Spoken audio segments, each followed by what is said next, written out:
Hello friends, आप सभी का मेरे यूट्यूब चैनल IQ स्टडी में एक बार फिर से स्वागत है। आज मैं लेकर आया हूँ हिंदी का एक टॉपिक, शब्द रचना और शब्द के भेद, जो कि सभी कॉम्पिटिटिव एग्जाम्स के पर्पज़ से बहुत महत्वपूर्ण है। इससे लगभग 3 से 4 प्रश्न बनते हैं। तो हम इसमें पढ़ेंगे कि क्या होते हैं और शब्द के भेद क्या होते हैं, शब्द के भेद कितने होते हैं और किन किन आधारों पर दिए गए हैं। ठीक है, तो चलिए वीडियो को स्टार्ट करते हैं। इससे पहले आप लोग मेरे यूट्यूब चैनल को सब्सक्राइब करें, वीडियो को लाइक शेयर ज़रूर करें। तो चलिए हम बात करते हैं शब्द की परिभाषा। जैसे कि हमें ज्ञात है, ध्वनि भाषा की सबसे छोटी इकाई होती है, लेकिन अर्थ के आधार पर लघुत्तम इकाई शब्द है। क, च, अ आदि ध्वनियाँ हैं, पर इनका कोई अर्थ नहीं। किंतु कमल, चम्मच शब्दों में ये ध्वनियाँ ही अन्य ध्वनियों के संयोग से ऐसी ध्वनि समूह की संरचना अर्थात रचना करती हैं जिसका कोई अर्थ होता है, और ऐसी सार्थक ध्वनि या ध्वनि समूह ही शब्द कहलाते हैं।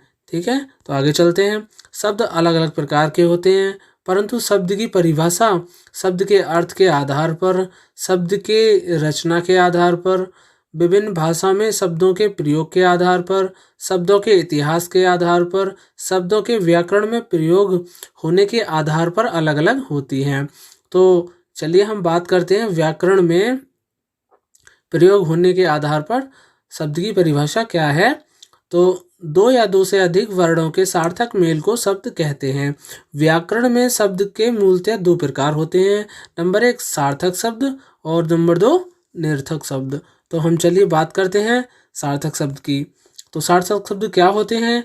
जिन शब्दों के अर्थ ग्रहण किए जाते हैं उन्हें क्या कहते हैं? सार्थक शब्द कहते हैं। जैसे सब्जी, दूध, रोटी, पानी, सामने, पता इत्यादि। ये सभी शब्द क्या हैं? सार्थक शब्द होते हैं। नंबर 2 हम बात करते हैं निरर्थक शब्द की। तो जिन शब्दों के अर्थ ग्रहण नहीं किए जाते उन्हें निरर्थक शब्द कहते हैं। इन शब्दों का प्रयोग सदैव सार्थक शब्दों के साथ ही होता है, और यह इनके साथ ही लगकर ये अपना अर्थ निकलवा लेते हैं। जैसे अतः, सामने, ताज, बाय इत्यादि शब्द निरर्थक शब्द होते हैं। तो चलिए फ्रेंड्स आगे बढ़ते हैं अब। तो चलिए फ्रेंड्स अब हम बात करते हैं शब्द के भेदों की। तो शब्द के भेद मूलतया तो 4 माने जाते हैं, परंतु अलग अलग आधारों पर शब्दों के अलग अलग भेद पढ़े जाते हैं। तो सबसे पहला भेद जो होता है इसका, उत्पत्ति, उद्गम, उद्भव के आधार पर शब्द के भेद। और दूसरा होता है व्युत्पत्ति, रचना, बनावट, संरचना, आकृति के आधार पर शब्द के भेद। तीसरा है अर्थ के आधार पर शब्द के भेद। चौथा है प्रयोग, विकार, परिवर्तन, रूप, रूपांतर के आधार पर शब्द के भेद। ठीक है, तो चलिए फ्रेंड्स हम पहले भेद की अब बात करते हैं, किस आधार पर दिए गए हैं। तो पहला भेद है उत्पत्ति, उद्गम, उद्भव के आधार पर शब्द के भेद। तो उत्पत्ति के आधार पर शब्द के 5 भेद होते हैं। पहला होता है तत्सम शब्द, दूसरा तद्भव शब्द, तीसरा देशज शब्द, चौथा विदेशी शब्द अर्थात विदेशज शब्द, पांचवा संकर शब्द। ठीक है, तो इन सभी को हम अब आगे पढ़ेंगे। तो चलिए फ्रेंड्स अब हम बात करते हैं रचना, व्युत्पत्ति, बनावट, संरचना और आकृति के आधार पर शब्द के भेद की। तो इनके आधार पर शब्द के जो भेद होते हैं वो 3 होते हैं, रूढ़, यौगिक और योग रूढ़। ठीक है, अब हम बात करते हैं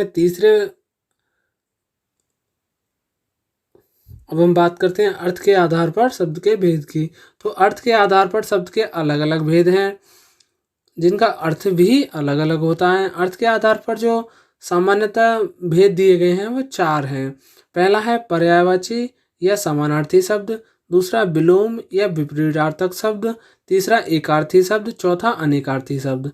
ठीक है, अब हम बात करेंगे चौथे आधार पर जो भेद दिए गए हैं उनकी, प्रयोग, विकार, परिवर्तन, रूप, रूपांतर के आधार पर शब्द के भेद।